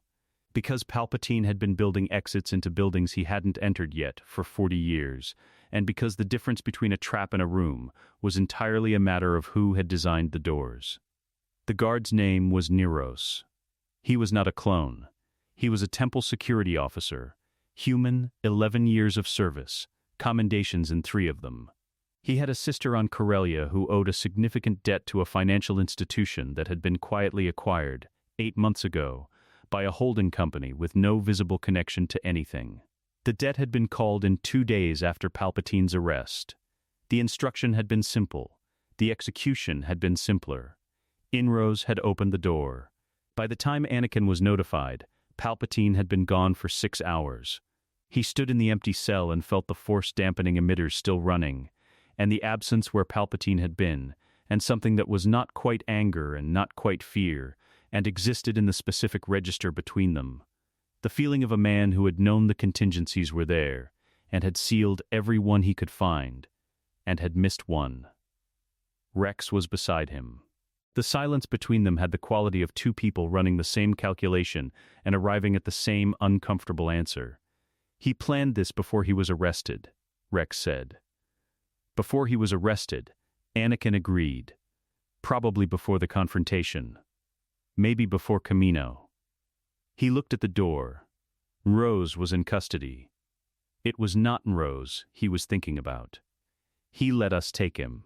Rex turned to look at him. He needed time, Anakin said. He needed the Senate vote to happen, the emergency powers to dissolve, the constitutional process to start. He needed the Republic to believe it was over. He stepped back from the cell. Because whatever he's running toward requires the Republic to have lowered its guard. Requires the attention to be on the transition, the tribunal, the negotiation. Not on him. Where does he go? Rex said. Anakin had been asking the Force that question for 6 hours, and the Force had been giving him the answer it always gave when he was asking about Palpatine. Not silence, but a direction. A pull. A sense of vector without destination. Like reading a current without being able to see the ocean it was moving toward. Somewhere old, he said. Somewhere prepared. He doesn't improvise his final positions. He builds them. He paused. R2 is running a search on every property acquisition, every financial instrument, every shell company traceable to Palpatine's network over the last 20 years. There will be something. There's always something. That takes time, Rex said. I know. And while we're running the search, he's running too, Anakin said. I know. R2 found the thread in 11 hours. Not a property. A frequency. A comm relay buried in the GAR's deep space network infrastructure, installed 7 years ago during a routine communication upgrade. Indistinguishable from standard relay hardware except for a secondary receiver, tuned to a frequency that predated the Republic's current comm architecture by approximately 1,000 years. Old, obscure, the kind of frequency that only mattered if you knew it existed and had equipment old enough to use it. The relay had transmitted once in the last 48 hours. A single burst. Encrypted, R2 spent 4 hours breaking the encryption, and then made a sound that Anakin had learned to interpret as the droid equivalent of someone setting down something very heavy. The transmission contained coordinates. The coordinates resolved to a star system in the unknown regions. Not on any Republic chart. Not on any Separatist chart. On one chart, a Sith navigation document that the Jedi Archives had acquired 300 years ago, and filed under Apocrypha, untranslated, where it had remained untouched, because nobody had had a reason to look at it, and the language it was written in had been considered functionally dead. Anakin looked at the coordinates for a long moment. Exegol, he said. R2 blatted a question. I don't know how I know the name, Anakin said. Which was true, and not entirely true. He knew it the way he knew certain things that lived at the edge of Force awareness. Not knowledge, exactly, but recognition. The feeling of a word that had been waiting to be spoken. It's where he was always going to end up. He went alone. He had the argument with Rex about this, and with Padme, and briefly with Obi-Wan through a comm channel, and he had the same answer for all of them. That Exegol was a Sith redoubt built across centuries. That its defenses were designed for military force, and would simply absorb a strike team, and that the one advantage he carried was the same advantage he had carried since the elevator on Coruscant, that Palpatine's model of him was out of date. Palpatine expected the thing he had spent decades trying to build. The passionate, attachment-driven, fear-motivated apprentice who could be steered through his emotions like a ship through a channel. He had the entire architecture of Anakin's psychology, mapped, annotated, and indexed. He knew every lever. What he did not know was that Anakin had spent 3 weeks doing what Anakin did with every system he needed to understand. He had taken it apart, looked at how it worked, and rebuilt it differently. He flew the Twilight into the unknown regions alone with R2 in the co-pilot socket, and the Force as his navigation, and arrived at Exegol after 17 hours in hyperspace, with the specific quality of alertness that came not from rest, but from having moved past the need for it. The planet was wrong in the way that only certain places were wrong, not hostile, exactly, but fundamentally opposed to the presence of living things, the Force moving through it in patterns that had been deliberately corrupted over centuries, the dark side not ambient but architectural, built into the geology the way a foundation was built into a structure. Anakin felt it from orbit. He had felt things like it before, Dathomir, Mortis.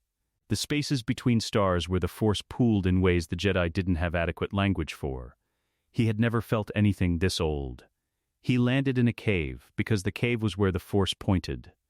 This was the navigation he had learned to trust over 3 years of war, not instruments, not charts, but the pull that existed beneath intention, the current that moved regardless of what you thought you were doing.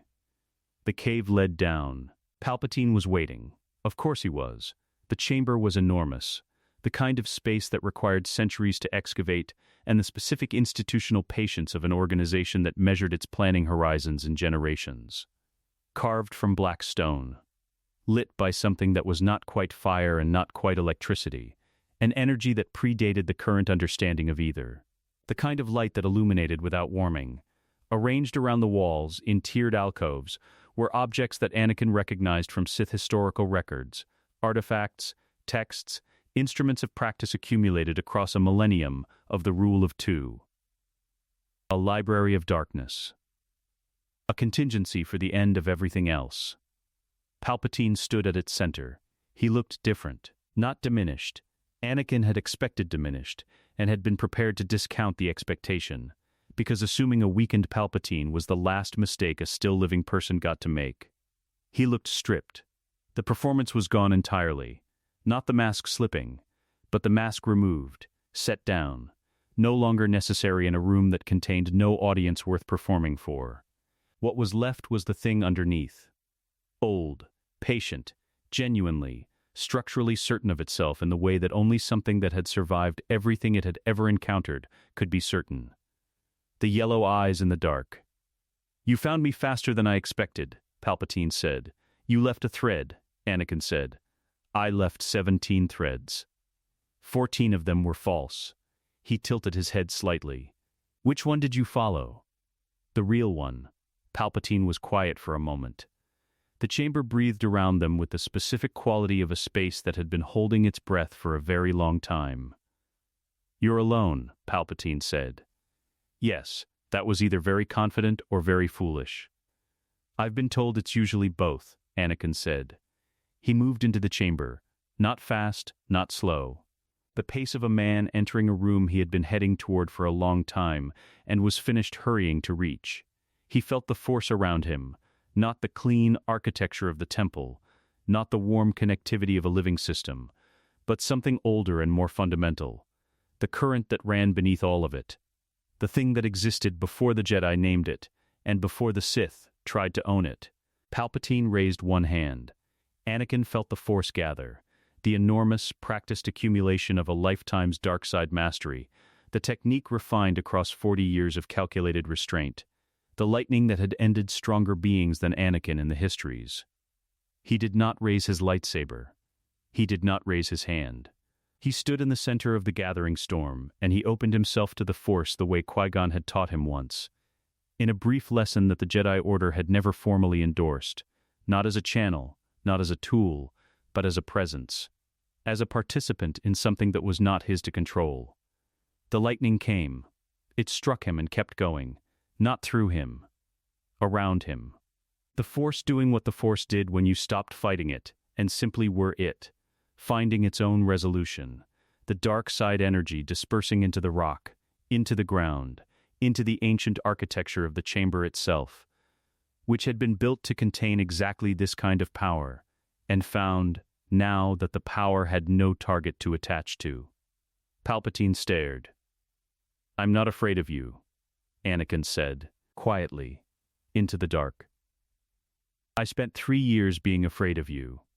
Afraid of what you'd do to Padme. Afraid of what you'd make me into. Afraid of the future you were building." He walked forward. "I'm not afraid of you anymore, and without the fear, I don't think you know what to do with me."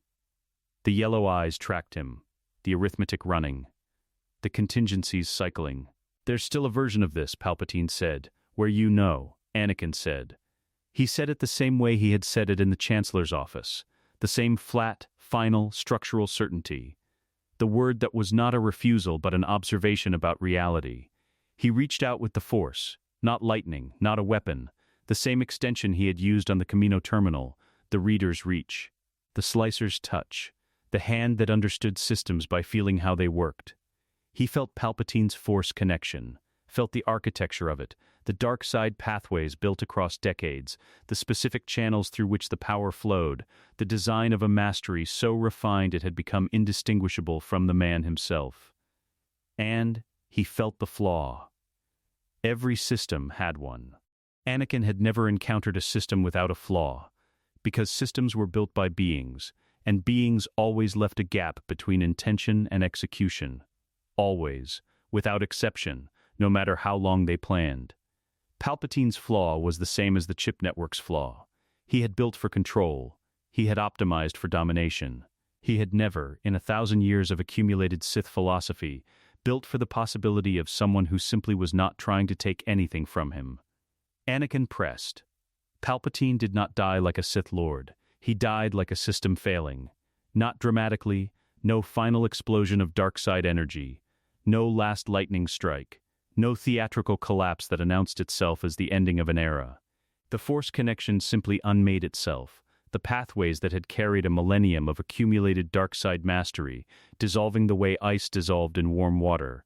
Slowly at first, then all at once, the architecture of a lifetime's power, returning to the current it had been taken from, piece by piece, until the man standing in the center of the ancient chamber was just a man. Old, small mortal, in a way he had spent 40 years designing around. He looked at his hands, the Force connection gone from them like heat leaving stone after sunset, the yellow fading from his eyes as the dark side that had sustained them withdrew, not driven out, not defeated, simply released, the power returning to the thing it had always been part of. The current that moved beneath everything and belonged to nothing. He sat down on the chamber floor. Not a fall. A sitting. The deliberate lowering of a body that had finally run out of reasons to remain standing. Anakin stood 3 meters away and watched. The Force around him was very quiet. Not empty. The opposite of empty. The fullness that existed in the absence of noise, the way a room after a long storm felt different from a room that had never had weather. Something had changed in the chamber's architecture. The deliberate corruption of centuries, the dark side built into the geology, had shifted, not cleansed, not reversed, but disrupted. The pattern broken at its center by the removal of the intelligence that had maintained it. The place would take a long time to recover. Some of it might never recover. That was true of a great many things. "You could have killed me," Palpatine said. His voice was different. Not weak, quieter. The performance finally, permanently gone. What remained underneath it unexpectedly plain. The voice of a man from Naboo who had been young once and had made a choice that had taken him so far from that youth that the distance could no longer be measured. The Force connection. What you did. You could have simply destroyed it. Destroyed me with it. "Yes," Anakin said. "Why didn't you?" Anakin looked at him.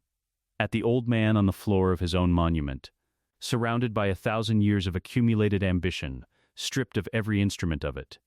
"Because Mace was right," he said. In the office.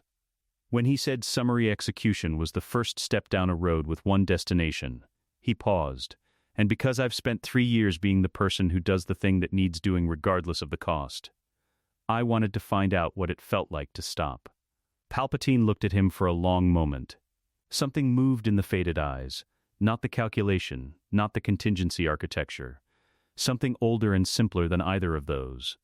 A quality that belonged to the man before the Sith, before the plan, before the 1,000 years of inherited ambition, had found a vessel in a boy on Naboo who had wanted power and had not understood yet what wanting power cost. "It feels like weakness," Palpatine said. "I know," Anakin said. "I used to think that too." He calmed Rex from the cave entrance with the planet's volcanic sky above him and the sound of R2 powering up the Twilight's engines in the background. "It's done," he said. A pause. "He's dead? He's in custody, Force stripped. He'll stand trial." Anakin looked back at the cave entrance, at the dark below it, at the depth of the thing that had been built there over centuries. "Send a team to secure the site.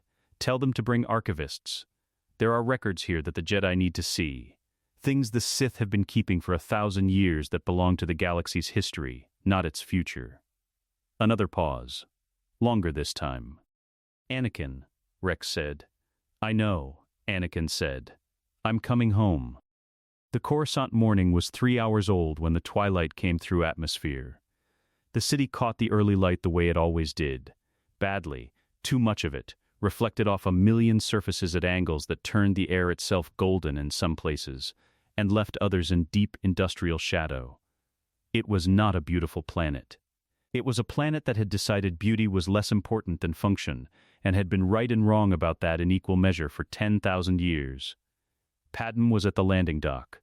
She was alone, which meant she had told Rex to keep his people back, and Rex had done it. Which meant Rex understood the specific geometry of certain moments, and had the good operational sense to give them their required dimensions.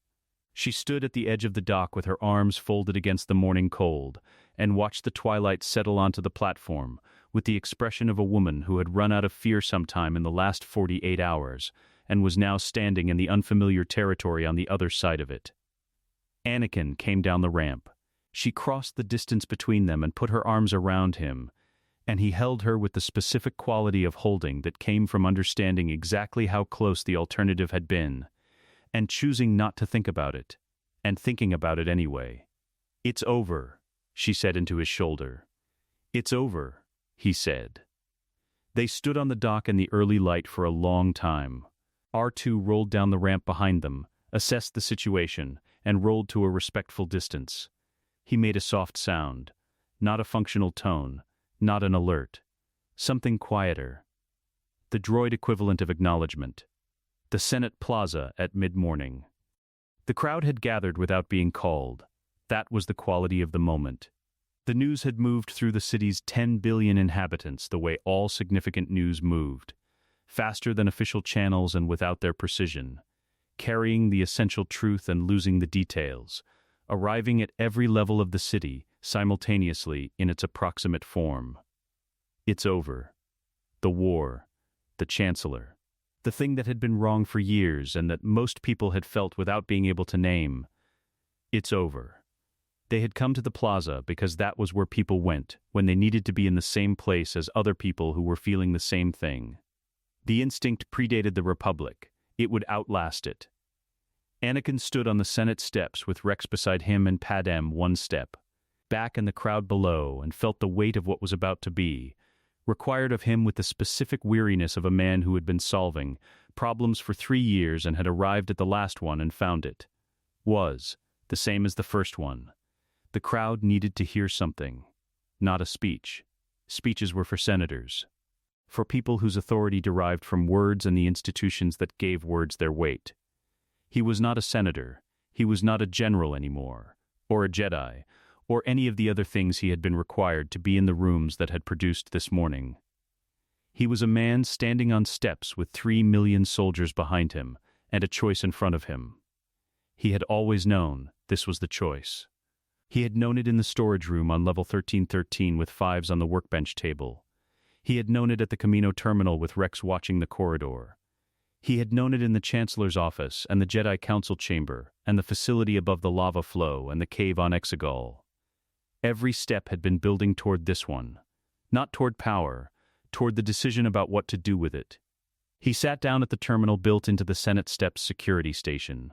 The access port R2 had identified 2 days ago, in the course of running the search that had found the Exegol coordinates, the same search that had mapped every piece of networked infrastructure in the building and noted, without commentary, that the GAR command broadcast system had a hardwired input here.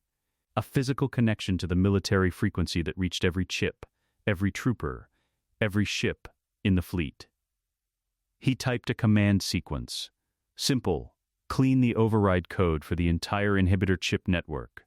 There was no fanfare, no explosion. He pressed a single key. Across the galaxy, on 1,000 ships, 1,000 worlds, in 200 campaigns and barracks and mess halls and medical bays, every inhibitor chip received a final command, the last command it would ever receive. Deactivation, permanent, by order of General Skywalker. He felt it in the Force, not as loss, as release. The vast network of controlled loyalty simply opening, the mechanism unwinding. 3 million men standing at their posts and experiencing something that did not arrive with drama or announcement. A settling. A small silence in a place where there had always been a weight they had grown so accustomed to carrying that they had stopped noticing the carrying. Like setting down a pack worn so long the wearing had become indistinguishable from the self. Rex reached up and took his helmet off. He did not throw it, did not discard it. He set it on the ground in front of him with the deliberateness of a soldier setting down arms. The gesture that meant the fighting was finished, not the man. He looked at Anakin. Anakin stepped to the edge of the steps. The crowd went quiet the way large crowds went quiet when they felt something shifting. Not silence imposed from above, but silence arrived at collectively, the 10,000 individual decisions to stop talking converging into the same moment. He looked at the plaza. At the faces. At the clones standing at the edges of the crowd in their white armor, helmets off now, most of them, following Rex's example with the chain of command instinct that had been their entire architecture of selfhood and was now, for the first time, simply a choice. He said 3 things. You were designed to die for politicians. You were told that was purpose enough. He waited.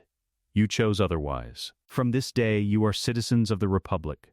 Full rights, full pensions, full futures, whatever you make of them. He waited again. The plaza so quiet you could hear the fountains running at its edges, the sound of water indifferent to history and moving anyway. I don't want an empire. I want to go home.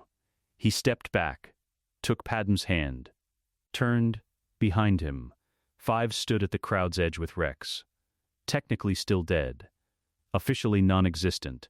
The man who had started all of it in a corridor outside the Chancellor's suite with a dart in his chest and a truth nobody wanted to hear.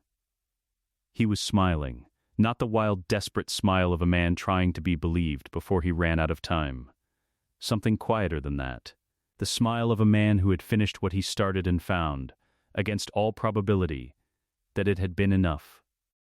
Anakin and Padme walked away from the steps, into the Coruscant morning, into the first light of a day that belonged to no Sith, no master, no prophecy except the one he had written himself, not in the formal language of ancient texts, not in the vocabulary of chosen ones and galactic balance, but in the plain grammar of a man who had been given a weapon and put it down.